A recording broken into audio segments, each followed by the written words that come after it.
The sun was setting as Dian made his way home from the library. The streetlights had just flickered on, casting long shadows across the sidewalk. At 17, he carried himself with quiet confidence, his backpack heavy with textbooks. His mom always told him that education was the key to a better future, and he took those words to heart. As a top student at Westside High, he balanced his studies with helping out at the community library 3 evenings a week. That Thursday evening had been particularly rewarding. He'd spent 2 extra hours helping elderly residents learn how to use computers to video chat with their grandchildren. The smile on Mrs. Wilson's face when she connected with her grandson in California for the first time had made staying late worth it. Dian adjusted his earbuds, the soft melody of jazz keeping him company as he walked. He decided to cut through Pinewood Park to save time. His mom would be waiting with dinner, and he didn't want to worry her by being late. The park was familiar territory. He'd walked this path countless times before without incident. The autumn air carried a slight chill, prompting Dian to pull up his hoodie. The park was mostly empty now, with just a few joggers and dog walkers heading home. He quickened his pace when he spotted the exit that would lead him to his neighborhood, just 3 blocks from home. He didn't notice the police cruiser slowly following him until the red and blue lights suddenly flashed in his peripheral vision. Dian's heart jumped, but he remained calm. His parents had had the talk with him years ago, how to behave if ever stopped by police. Keep your hands visible. Be respectful. Don't make sudden movements. Officer Daniels had been patrolling the area for over an hour. The department had received complaints about drug deals happening in the park after dark. When he spotted a young black teen in a hoodie walking quickly through the park, something in him shifted. He'd later say it was police instinct, but the bodycam footage would tell a different story. "Hey, stop right there," Officer Daniels called out, his hand already resting on his holster as he stepped out of his vehicle. Dian stopped immediately, carefully removing his earbuds with slow, deliberate movements. "Yes, sir?" he asked, his voice steady despite the nervous flutter in his chest. "What are you doing out here this late?" Officer Daniels approached, flashlight beam directed at Dian's face, momentarily blinding him. "I'm just walking home from the library, sir. I work there after school." Dian squinted against the light but maintained eye contact, remembering his father's advice. "Sure you are," Officer Daniels responded, his tone making it clear he didn't believe a word. "Let's see some ID. It's in my wallet, in my back pocket." "I'm going to reach for it now, okay?" Dian narrated his movements, trying to keep the situation calm. But before Dian could complete his motion, Officer Daniels grabbed him roughly by the shoulder and pushed him against a nearby tree. "I said don't move," he barked, though Dian had clearly asked permission before reaching for his wallet. "I'm sorry, sir. I was just—" Dian tried to explain, but the officer cut him off.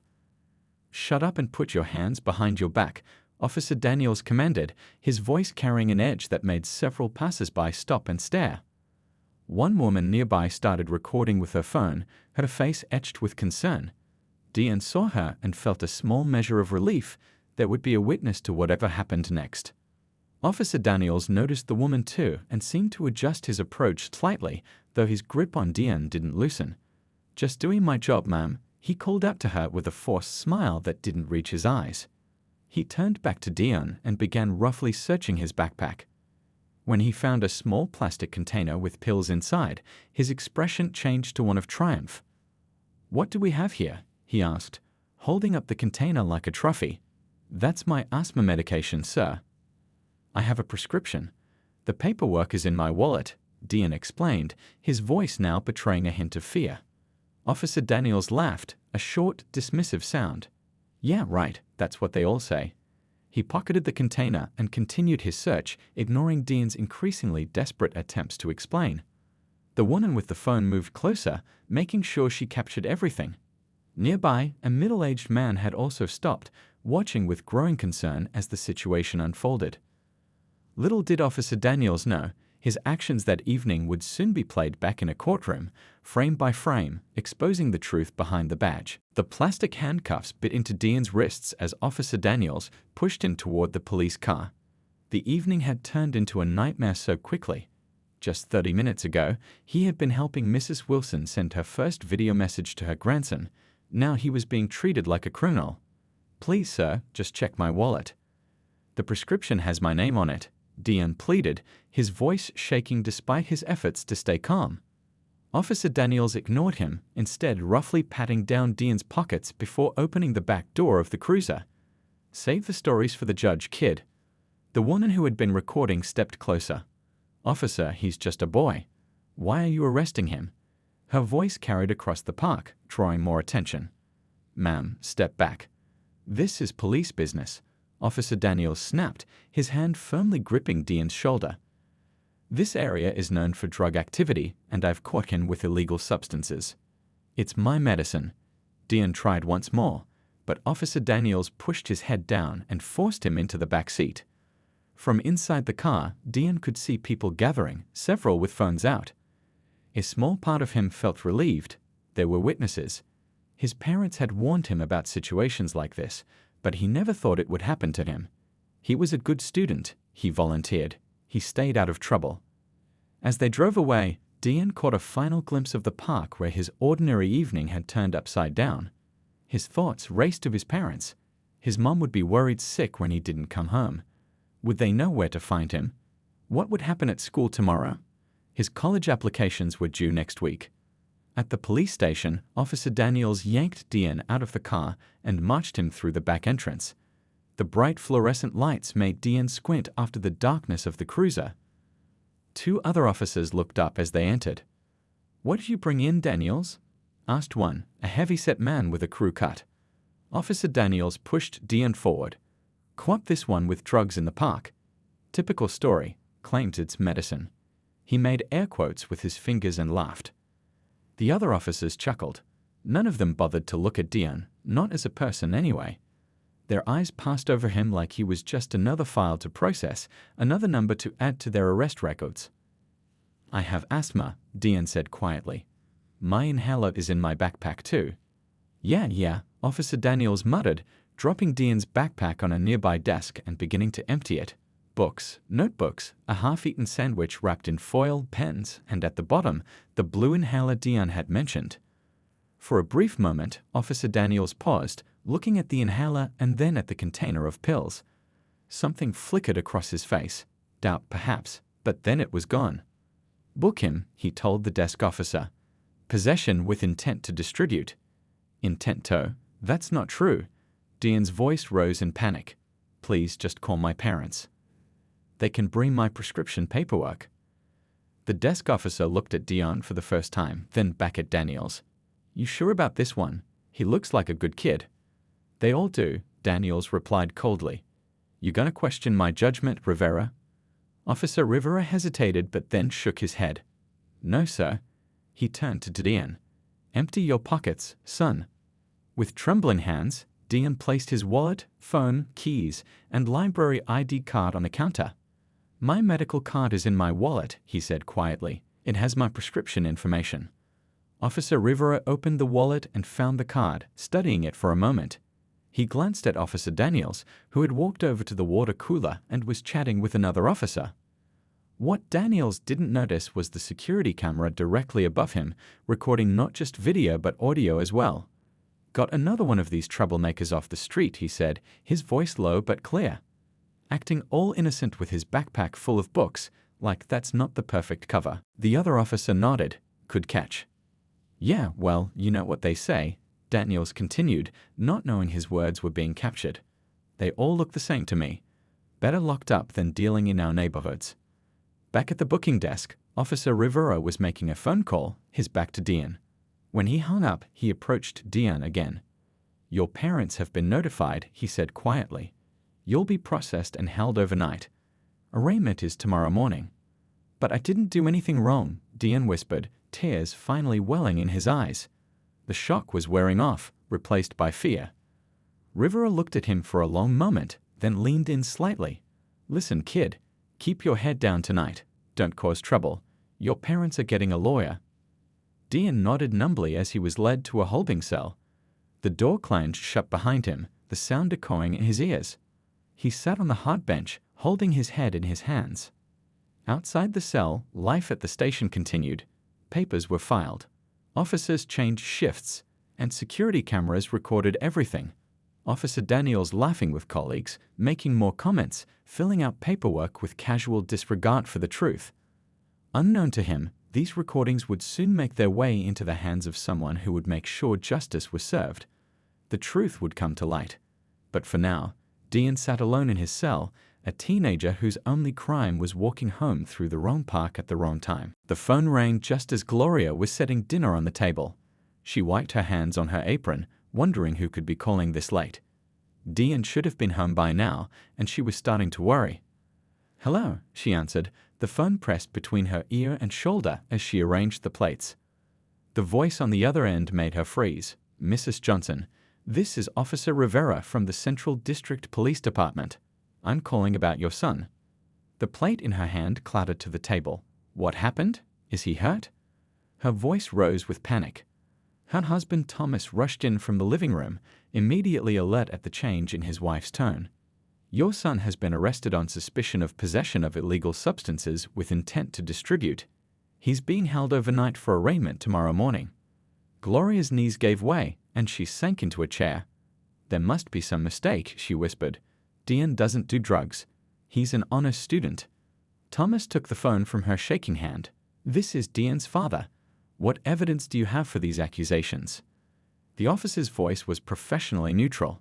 "Sir, I can't discuss details over the phone. Your son was found with pills in his possession in Pinewood Park.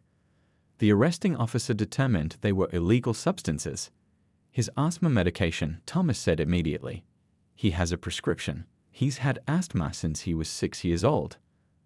There was a pause on the line. "You'll need to bring documentation to his arraignment tomorrow at 9 a.m. at the county courthouse, room 302. I suggest you contact an attorney." After the call ended, Gloria and Thomas sat in stunned silence. Their dining table, set for 3, now seemed to mock them with Dean's empty chair. "I'll call Diane," Gloria finally said, reaching for the phone again. Diane Washington was a family friend and a respected civil rights attorney who had helped their neighborhood association fight against discriminatory housing practices last year. While Gloria made the call, Thomas paced the kitchen, his hands clenched into fists. 25 years as a high school teacher had shown him how differently the system treated young black men. He and Gloria had done everything possible to protect their son, moving to a good neighborhood, enrolling him in top schools, teaching him how to interact with police. And still, this happened. Across town, Diane Washington was reviewing case files when her phone rang. Seeing Gloria's number, she answered immediately. "Diane, we need help." Gloria's voice trembled. "Diane's been arrested." 20 minutes later, Diane's car pulled into the Johnsons' driveway. She carried her briefcase and a determined expression. Inside, Gloria had already assembled Dean's medical records, school transcripts, and letters of recommendation from his teachers and the library director. "Tell me everything," Diane said, pulling out a notepad. As the Johnsons recounted what little they knew, her pen moved rapidly across the page. "The arresting officer," she asked. "Did you get a name?" "Daniels," Thomas replied. "Officer Daniels." Diane's expression changed slightly. "I've dealt with him before," was all she said, but her tone spoke volumes. "What happens now?" Gloria asked, clutching her son's inhaler, the twin to the one in his backpack. "Now we fight," Diane replied simply. "I'll go to the station tonight to see him and assess the situation. Tomorrow at the arraignment, we'll request immediate release and dismissal of charges based on medical necessity." She pulled out her phone. "And I'm going to make some calls. We need witnesses from the park." As Diane worked, Thomas showed her Dean's room. The walls were lined with bookshelves and academic awards. A half-finished college application sat on his desk, the essay about overcoming asthma to join the debate team. "He's never even had a detention," Thomas said quietly. "Now he has to spend the night in a cell." Diane placed a hand on his shoulder. "Document everything. Take photos of his room, his medication, his achievements. We're going to show the judge exactly who Dean is, not who Officer Daniels wants him to be." Back in the kitchen, Gloria was on her own phone, her voice stronger now. "Yes, Mrs. Wilson. Dean was helping you at the library today. Yes, that's right. Would you be willing to speak to that in court if needed? By midnight, the dining room table had transformed into command central. Diane made calls to courthouse contacts. Thomas organized character statements from teachers and neighbors. Gloria coordinated with parents from Dean's school to attend the arraignment for support. Meanwhile, at the police station, Dean lay awake on the hard bench in his cell. The teenager who had never broken a rule in his life tried to understand how walking home from work had landed him here. He thought about his college applications, wondering if this would ruin everything he'd worked for.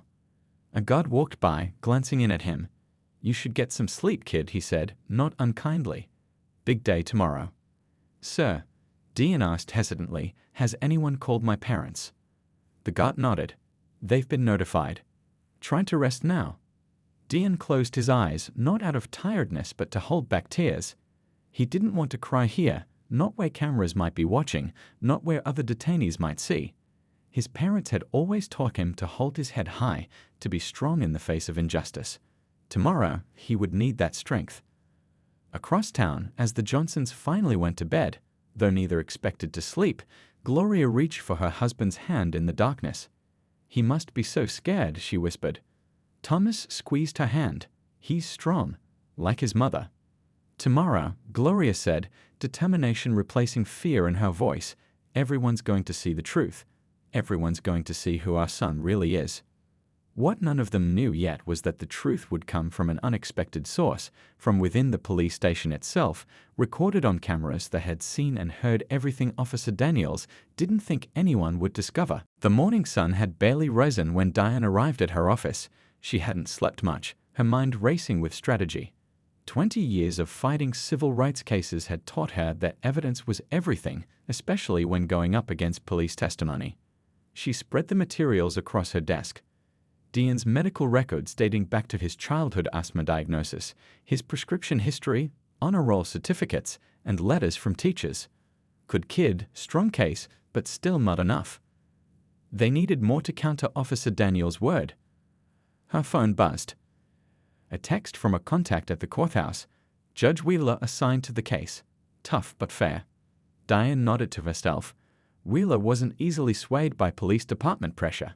That was something. Her office door opened as her assistant Reggie walked in, carrying coffee and a worried expression. "I pulled the records you asked for," he said, placing a folder on her desk. "Officer Daniels has had 7 complaints filed against him in the past 3 years." "Any disciplinary action?" Diane asked, already knowing the answer. "Not one. All dismissed as unfounded or insufficient evidence." Reggie sat down, looking through the window at the courthouse across the street. Same old story. Diane opened the folder, scanning the complaints. The pattern was clear.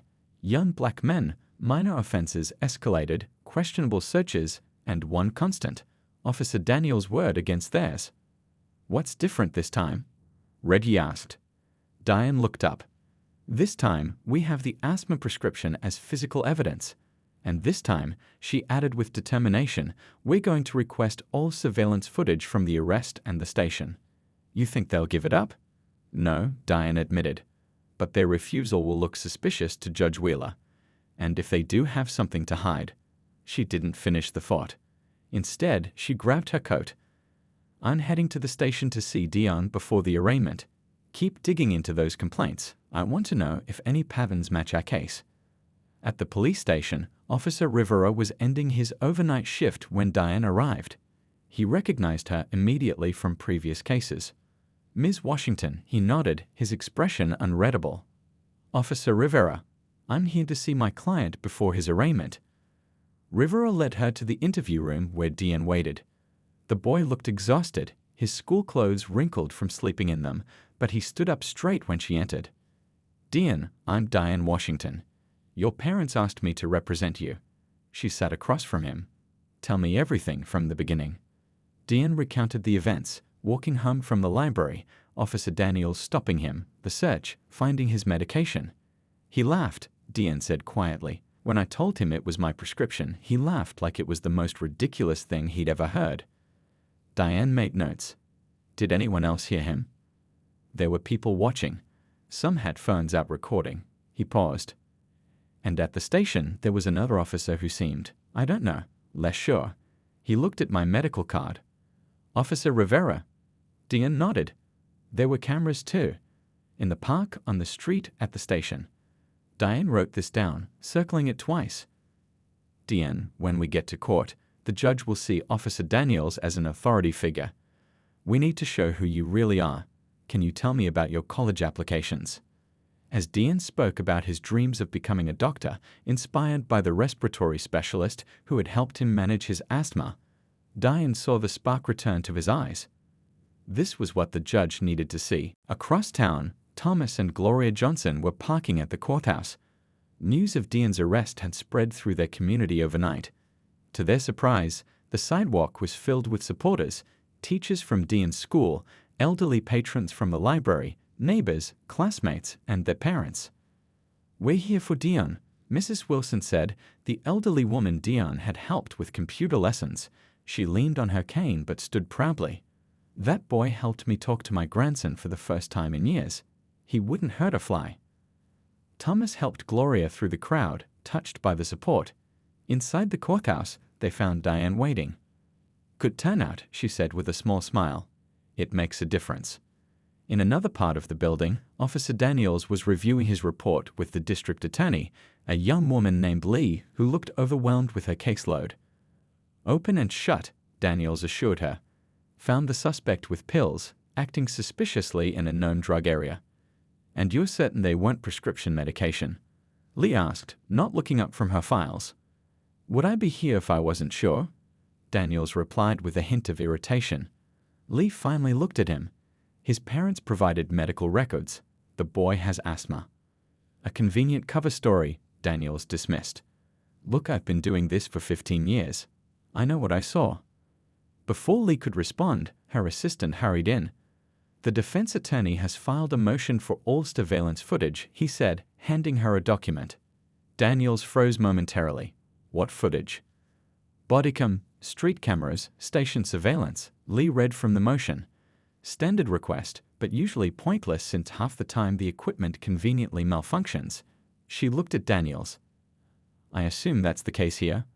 He cleared his throat. My bodycam wasn't activated. Technical issue. Lee sighed.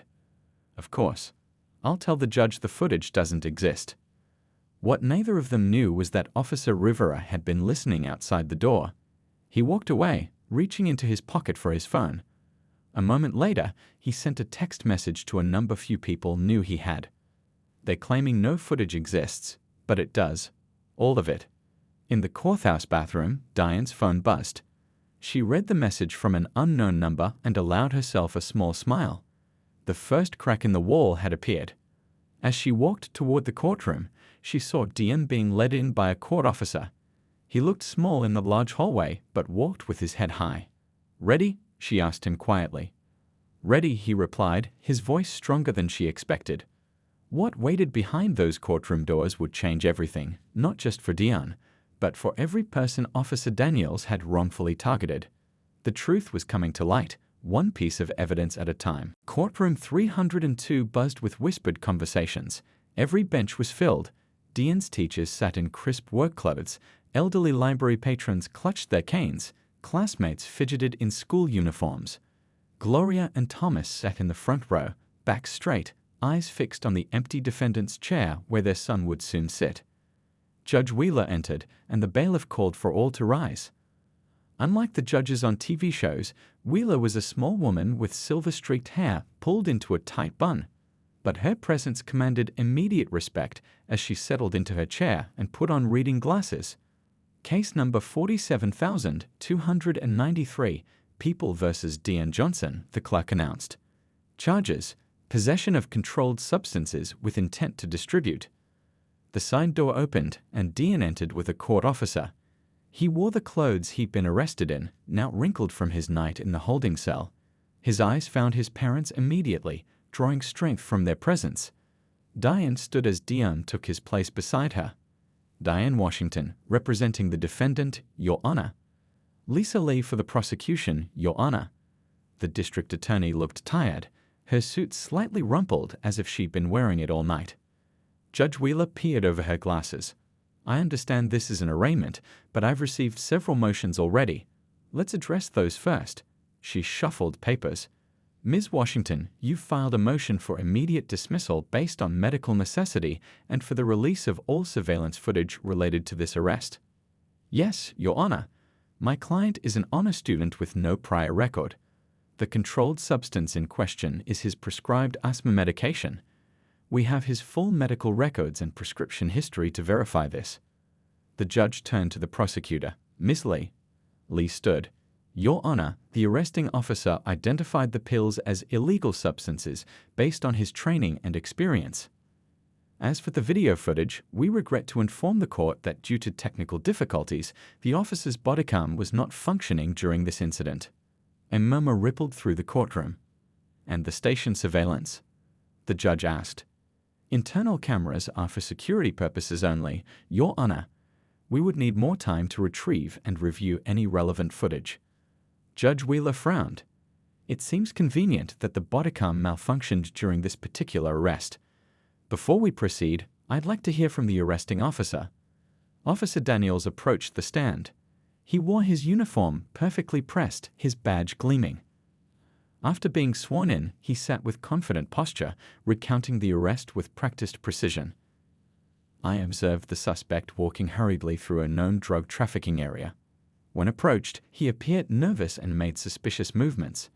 During my search, I discovered pills that, based on my extensive experience, appeared to be illegal substances. Diane stood for cross-examination. Officer Daniels, did my client tell you the pills were prescription medication? Many suspects claim that, ma'am. That wasn't my question. Did he tell you they were his prescription? Daniels shifted slightly. He may have mentioned something about that, yes. Did you check his wallet for medical identification? At the scene, no. Safety protocol dictates. At the station, then, Diane interrupted. Did you verify his medical information at any point? That's not standard procedure for. Your Honor, Diane cut in, the defense would like to introduce Exhibit A, my client's medical records and prescription history, verifying that he has suffered from asthma since childhood and has been prescribed this exact medication for the past 3 years. The judge examined the documents, then looked at Daniels. Officer, given this information, did you make any attempt to verify the defendant's medical claims? Before Daniels could answer, the courtroom door opened. Officer Rivera entered, walking directly to the bailiff and handing him a flash drive. The bailiff, looking confused, took it to the judge. Your Honor, Rivera said, stepping forward, I believe this is relevant to the proceedings. Judge Wheeler studied the flash drive. Counsel, approach. As the lawyers came forward, whispers erupted throughout the courtroom. Diane looked at Rivera, who gave him the smallest of nods. The judge spoke quietly to the lawyers. Officer Rivera has provided what he claims is surveillance footage from the station and Officer Daniels' bodycam, which apparently was functioning after all. Ms. Lee, were you aware of this? The prosecutor's face showed genuine surprise. No, Your Honor. I was informed no footage existed. Let's view this before proceeding, the judge decided. She addressed the courtroom. We're taking a 15-minute recess. Court personnel only will remain. As the spectators filed out, Gloria squeezed Diane's shoulder. Stay strong, she whispered. Inside the now empty courtroom, a technician connected the flash drive to a monitor. Judge Wheeler, the lawyers, Diane, and the officers watched as the screen came to life. The first footage was from Daniels' bodycam, the one he claimed wasn't working. It clearly showed Diane being respectful, explaining about his medication, asking permission before reaching for his wallet. It showed Daniels ignoring him, becoming aggressive without provocation. The station footage was even more damning. It captured Daniels at the water cooler, laughing with colleagues. Got another one of these thugs off the street, his voice came through clearly. Kid tried to play the good student card too. He laughed again. They all look the same to me.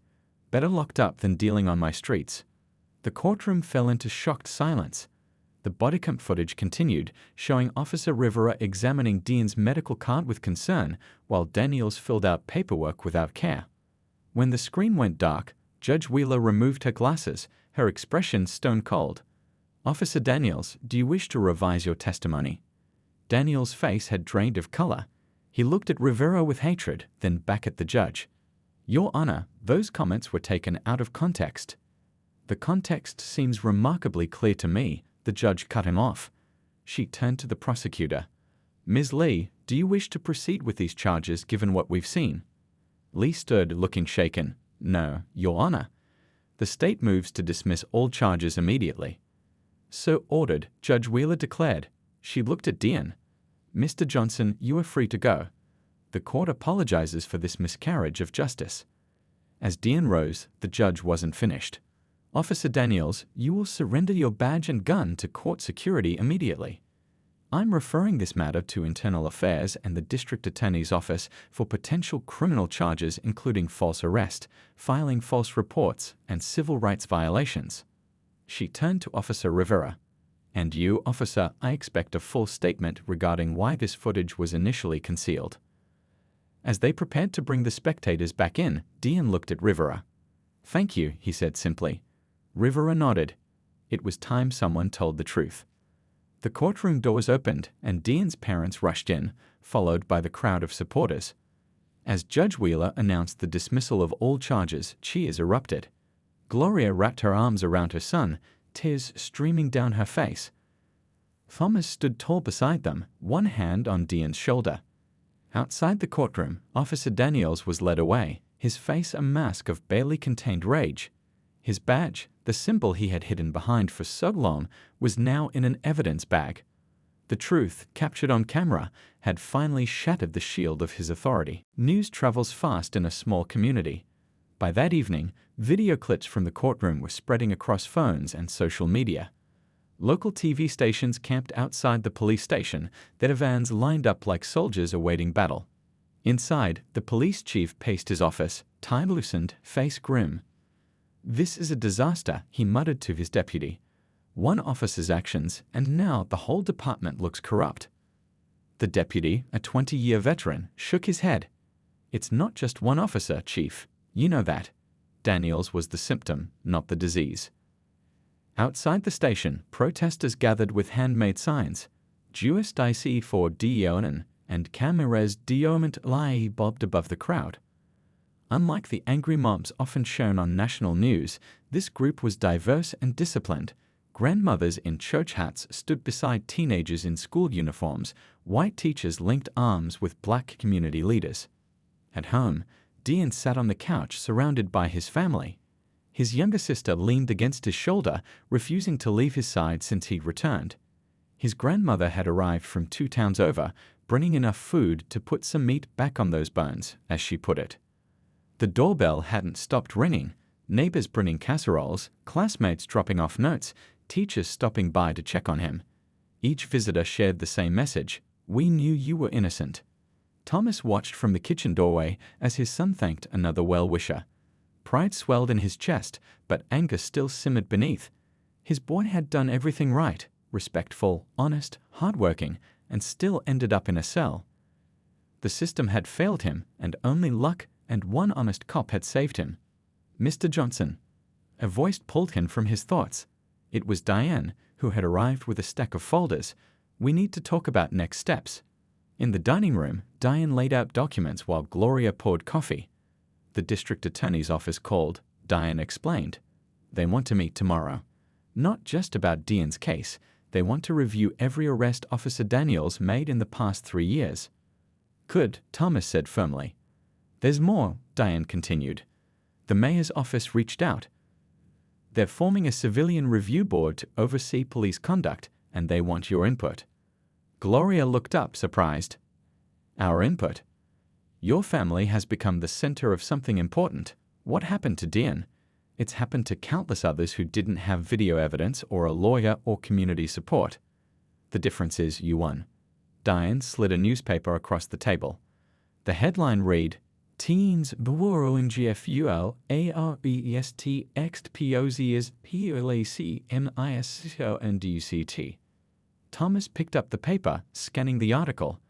They're calling for body cameras for all officers, mandatory review of footage, new training programs. A knock at the door interrupted them. Gloria went to answer, returning with Officer Rivera. He stood awkwardly in the entryway, out of uniform, looking smaller somehow. I hope it's okay that I came, he said quietly. I wanted to check on Dean. The room fell silent. This man had been part of the system that wronged their son, yet he'd also been the one to bring the truth to light. Dean was the first to move, stepping forward to offer his hand. "Thank you for doing the right thing." Rivera shook it, his expression pained. "I should have done it sooner. Not just for you, for all the others before you." "Why did you?" Thomas asked, his voice neither accusatory nor friendly. "Why now?" Rivera looked down. "I've watched Daniels for years, seen how he treats people, especially young black men. I told myself it wasn't my problem. That speaking up would end my career." He paused. "But when I saw your son in that cell, knowing he was innocent, I couldn't be part of it anymore." "What happens to you now?" Gloria asked. "Internal Affairs is investigating everyone who knew about Daniel's behavior and did nothing. Me included." He managed a small smile. "But I can live with that. I couldn't have lived with staying silent." Across town, in a small apartment, Officer Daniels threw clothes into a suitcase. His phone hadn't stopped ringing, reporters, angry callers, even former colleagues distancing themselves. His union rep had been clear, they couldn't protect him from this. The video was too damning. His wife stood in the bedroom doorway, arms crossed. "Where will you go?" "My brother's in Ohio, just until this blows over." She shook her head. "This isn't going to blow over, Richard. Did you see the news? They're reopening every case you ever touched." "They can't prove anything," he snapped, but doubt crept into his voice. "The cameras already did." She turned away, adding quietly, "Maybe you should have asked yourself why you became a cop in the first place." The question hung in the air as he zipped up his suitcase. Back at the Johnsons', the mood had shifted from celebration to determination. Community leaders crowded their living room, planning next steps. Diane stood at the center, directing the conversation. "This isn't just about one bad officer," she explained. "This is about changing a system that protects people like Daniels and punishes people like Dion for no reason other than the color of their skin." "What can we actually do, though?" asked a teacher from Dion's school. "This isn't the first time something like this has happened." "But it's the first time we have the footage," Thomas pointed out. "The first time people can't deny what happened." Dion, who had been quiet through much of the discussion, finally spoke up. "I want to tell my story. Not just what happened to me, but what happens to kids who don't have lawyers or video evidence or community support." The room turned to him. "I've been thinking," he continued, his voice growing stronger. "I still want to be a doctor, but now I also want to work on fixing the system, maybe both." Gloria squeezed his hand, tears in her eyes but pride on her face. Her son had been through something no child should face, yet here he was, thinking about how to help others. As night fell, most visitors headed home, promising to return tomorrow to continue the work. The family was finally alone, exhausted but unable to sleep. The events of the past 2 days played on repeat in their minds. "Do you think anything will really change?" Dion asked his father as they sat on the porch, looking at the stars. Thomas considered the question carefully. Change is never quick or easy, but sometimes when the right moment meets the right people, he looked at his son. Sometimes the world shifts a little, and that's how progress begins. Inside, Gloria found Officer Rivera still sitting at their dining table, helping Diane organize case files of other young men Daniels had arrested. Their work was just beginning. 6 months passed, seasons changing from winter's chill to spring's renewal. The Johnson family home looked the same from the outside, but inside, much had transformed. The dining room wall, once covered with Dion's academic awards, now also displayed newspaper clippings and letters of support from across the country. Dion adjusted his tie in the hallway mirror, no longer the nervous teenager who had been wrongfully arrested that autumn evening. At 18, he stood taller somehow, his eyes holding a confidence born from adversity. "Ready?" Gloria asked, appearing behind him in a smart blue dress. "As I'll ever be," Dion replied, smoothing down his jacket one last time. Today marked the culmination of months of work. The City Council was voting on a comprehensive police reform package that had come to be known as the Dion Johnson Act. The proposal included mandatory body cameras with automatic upload to secure servers, civilian oversight boards with real enforcement power, and new training requirements focused on anti-bias and de-escalation. The family's modest sit-in pulled up at City Hall, where a crowd had already gathered. People held signs with Diane's yearbook photo and the words "Never Again." Community members waved as the Johnsons made their way through, offering handshakes and words of encouragement. Inside the packed chamber, the mayor nodded as they took their seats in the front row. The journey to this moment had been long and often difficult. Officer Daniels had eventually been charged with misconduct, filing false reports, and civil rights violations. But the case was bigger than one bad cop. The investigation triggered by Diane's case had uncovered a pattern of similar incidents throughout the department. 5 officers had been dismissed. 12 more were on probation. 26 people wrongfully arrested had their records cleared, including 8 young men whose futures had been derailed by Officer Daniels' false arrests. As the council session began, Thomas squeezed his son's shoulder. They had spent countless evenings around their kitchen table with community leaders, police reform experts, and city officials, hammering out each detail of the proposal. The hardest part had been finding balance, creating real accountability while acknowledging that most officers were trying to do their jobs with honor. The council president gavelled the session to order. Today we vote on Ordinance 4726, the Police Accountability and Transparency Act. As discussion began, Diane's thoughts drifted to the unlikely friendships formed through this journey. Officer Rivera, who had risked his career to expose the truth, now worked with the police academy, completely revamping how new officers were trained. The elderly library patrons who had testified to Diane's character had formed a neighborhood watch group that worked alongside community policing officers, building bridges instead of barriers. "We now invite Diane Johnson to address the council," the president announced. Diane walked to the podium, the room falling silent. 6 months ago, he couldn't have imagined speaking to a roomful of officials and cameras. But that night in a cell had changed him, not broken him. "Thank you for this opportunity," he began, his voice steady. "What happened to me was wrong, but it wasn't unique. The difference was that a camera caught the truth, and one brave officer decided to do what was right instead of what was easy." He looked around the room, meeting the eyes of supporters and skeptics alike. "This act isn't about punishing police. It's about protecting everyone, including good officers who want to serve with honor. Body cameras don't just catch bad behavior, they prove when officers act properly. Civilian oversight doesn't just identify problems, it builds trust between communities and those sworn to protect them." In the third row, Diane spotted Officer Rivera, now Lieutenant Rivera, nodding slightly. "My father taught me that real change happens when good people work together," Diane continued. "For the past 6 months, I've seen police officers, community activists, teachers, and neighbors, people who once viewed each other with suspicion, sitting at the same table, finding common ground." He paused, looking down at his notes before setting them aside. "What happened that night could have left me angry and bitter. Sometimes I still am. But more often, I'm hopeful, because I've seen what can happen when a community refuses to let injustice have the final word." The vote that followed was not unanimous. Change never comes without resistance, but the final tally was 11-2 in favor. As applause filled the chamber, reporters pressed forward, cameras flashing. Outside, as the family made their way through the crowd, a young officer approached. He was new to the force, part of the first class to go through the revised training program. "Mr. Johnson," he said, addressing Diane with respect despite being several years older, "I just wanted to say thank you. My brother was one of the people whose case got reopened because of you. He's back in college now." Diane shook his hand, words temporarily failing him. This was the ripple effect of standing up for truth, lives changed, futures restored. Later that evening, as the excitement settled, the family gathered in their living room with close friends and supporters. Diane raised a glass of sparkling cider. "To Diane," she toasted, "who turned injustice into change." Thomas added his own toast, "And to everyone who stood with us, proving that community is stronger than corruption."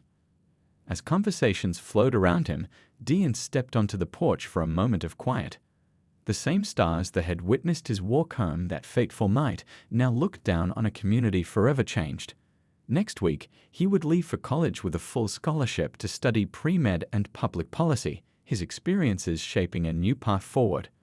From the darkness of a holding cell to the brightness of this moment, the journey had been difficult, painful at times. But watching his parents laughing with neighbors, seeing former adversaries working together, Dean understood something profound. Sometimes it takes darkness to show us where the light needs to shine. He took a deep breath of the spring air, filled with the scent of new possibilities. The story that began with an officer's laugh of dismissal had transformed into something powerful, a community's laugh of joy as justice bloomed like the flowers, pushing through the soil after winter's long night. As Dean rejoined the celebration inside, he carried with him the knowledge that though one chapter was ending, the real story, of change, of growth, of a community remaking itself, was just beginning.